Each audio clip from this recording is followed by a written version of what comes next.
you home? Bobby? Good morning, Felicia. Hi.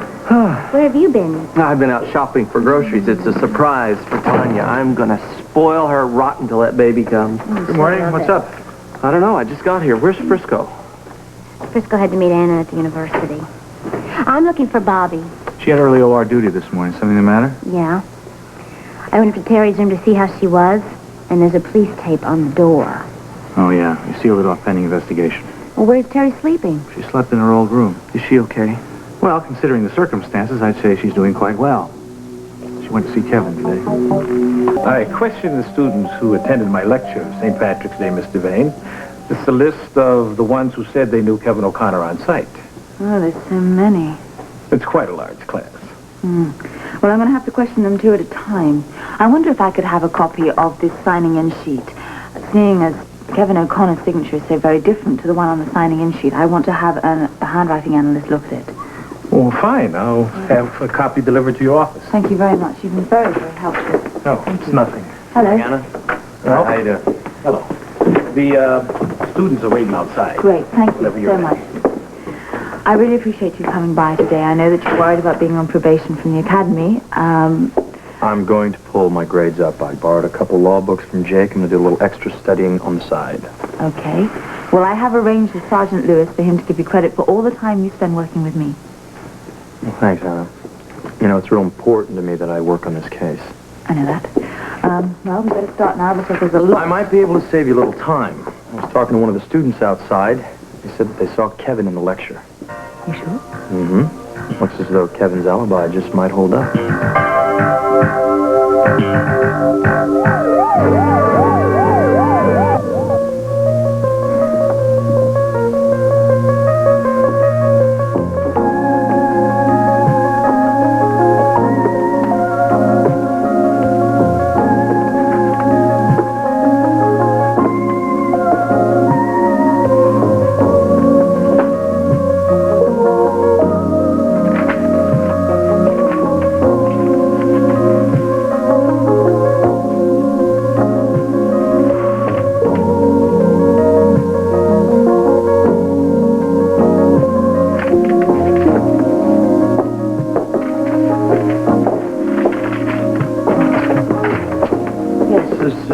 Student I was telling you about. Oh, right. Hello. I'm Anna Devane, Police Fort Charles. How do you do? Please take a seat. Hal Crosby. Right. Would you go and call Bert Ramsey for me and ask him how he's getting on with the lab test on those tire tracks? Right. Thank you. Now, you know Kevin O'Connor, right? Yes, ma'am. Okay. Do you remember seeing him at the lecture on the morning of March 17th? Yes, I do. In fact, we had lunch right after the lecture. We went over to Clancy's, and I remember seeing the St. Patty's decorations in the place. All right. And I want you to be very specific about the date because this is a murder investigation and it's very important. Yes, ma'am, I'm sure. Right. What was the subject of the lecture on that morning? It was infectious diseases. Infectious diseases? Wasn't it clinical pathology? No, ma'am. I remember it distinctly because we discussed hepatitis, which I had when I was a teenager. Oh, wait. So there wasn't a lecture for clinical pathology on that day? No, it was Friday, right? No. March 17th was a Monday. Well, I was sure that it was on a Friday. Well, I'm positive. Why?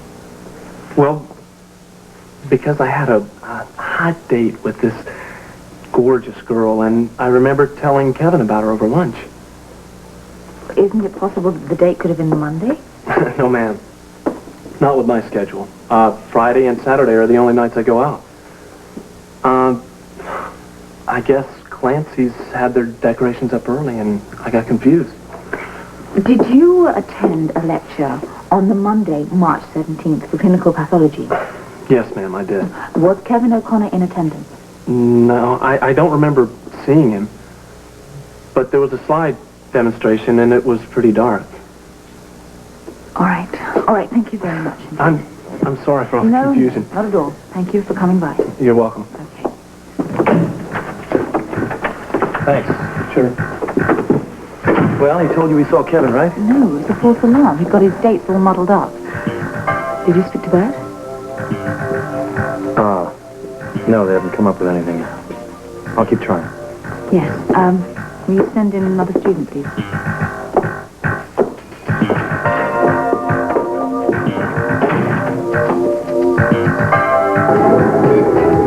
See you later. Anything? Nope, neither of them remember seeing Kevin at the lecture. There's a pretty big crowd out there. There's got to be one of them must have seen him. Well, I hope you're right, for Kevin's sake. Did you speak to Bert? Yeah, I got a hold of him. He compared the tire tracks in the mud to Kevin's car. Yeah. They didn't match. It didn't. But, I mean, those were the only tracks in the mud. They had to belong to the killer. What about a rental car? A rental car? Well, it's possible somebody might have rented a car to drive Jennifer out there. I don't know. I'm talking about Kevin. Did he ever mention renting a car? Yeah, he did. He had trouble with his car. He rented quite often. All right, well, now you get straight onto all the rental agencies in the city. Find out whether Kevin rented a car on or around March 17th. Anna, now you're saying that Kevin might have rented a car knowing he was going to kill Jennifer so that the tracks couldn't be traced? Of course, we have to check all the possibilities. But that's so pre-planned. That's what premeditated murder is all about, Frisco. Do you remember seeing Kevin O'Connor in the lecture? He wasn't there when the lights came on. But he could have left early. All right, and neither of you signed in for him, is that correct? No, ma'am. Neither did I. Okay. Thank you both very much for coming by. Thank you. Thanks, Phyllis. Well, you heard. That's it. Nobody remembers seeing Kevin in the lecture. There's still a lot more people to question out there. The library. You wanted me to remind you about the library. Oh, that's right. I want to speak to the librarian, the one in the medical reference room. No, she's there. I checked. Okay. Well, thank you. Did you get through to the rental agencies? Yeah. March 16th, Kevin O'Connor rented a car. I turned it over to Bert. He pulled the car and he's checking the tires for a match right now. I knew he wouldn't be foolish enough to use his own car. Can Kevin be convicted on circumstantial evidence? Yes. If we have enough circumstantial evidence, all the DA has to do is to convince the jury. Yeah. Well, what do you want me to do now? Oh, I want you to go over to the brownstone. Go to Terry and Kevin's apartment. Then what? Well, I have the apartment sealed. Now, a forensic man will meet you there. And both of you must go over every item in the apartment with a fine-tooth comb. Be lousy doing that, Anna. You want to be a cop, don't you? Now look. A piece of light blue thread was found on Jennifer's clothing. Now, it could have come from a sweater or any item of clothing that belonged to the killer. Okay? Anna, you have the forensic men, right? They're big boys. They know what they're doing. They know how to use a vacuum. Yes. But I thought you might smooth the way if Terry was there. Yeah, I guess I could try. Are you serious about being a policeman or not? Yes, I'm serious. Well, then act like one. Okay, what if we find a sweater?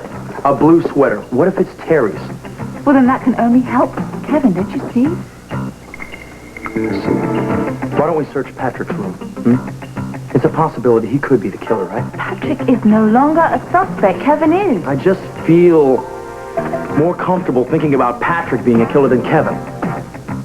Right. Why don't you just prove me wrong? Maybe I will.